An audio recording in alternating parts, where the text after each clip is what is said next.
Hey, this is Anthony with Land Title. I wanted to bring you an update for Lafayette, Colorado in January. And there's a lot going on here, but expect very similar situation in Lafayette to most of Boulder County. This area is increasing in price so rapidly. There's so much demand and not enough supply. So average sales prices are up to $830 in Lafayette, up from about $650 last year on average at this time. But here we are 27% above where we were this time last year. Expect that number to continue to rise. The median is doing the same thing. $759 in January of 2022 is unbelievable when you looked at where we were last year. If you bought last year at $570 or $580 and here you are at $700 this year, you could never have expected that kind of appreciation to happen. These markets are all very hot in Boulder County, and it's because there is no inventory. So even if you look into the condo townhouse market, here we are, the attached side is $500,000, way above where it's been, 20% over last year, and now there's no inventory in condo townhouse as well. So it's going to rapidly increase just like we saw with the detached market.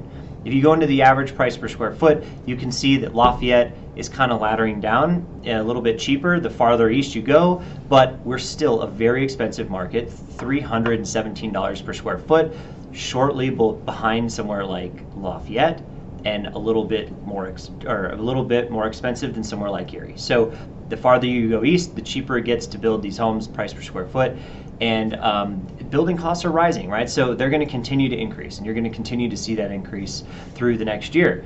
Now, if we look at supply, this is what I'm saying. Supply is so low. We had 8 active units on the market in Lafayette. This is a pretty big market, right? We're usually somewhere in that 40 to 70 homes window over the last few years in January, and we just don't have any inventory.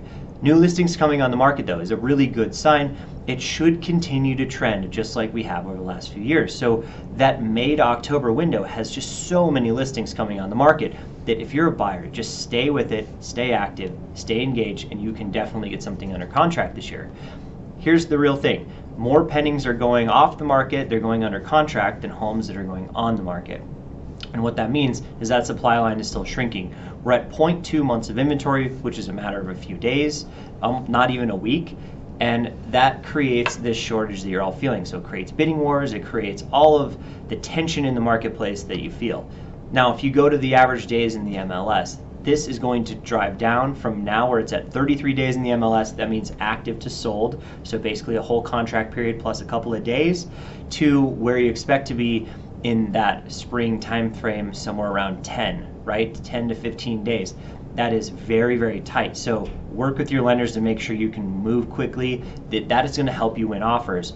And also don't be afraid to overpay too much, because you're not going to get these homes at asking price. We're at 103% currently. We're easily going to get to 106, 108, 110% list to sale price on the average by the middle of the year. So tight market, very, very contentious, but stick with it and definitely get out and shop early. This is Anthony with Land Title. I hope to catch you on the next video.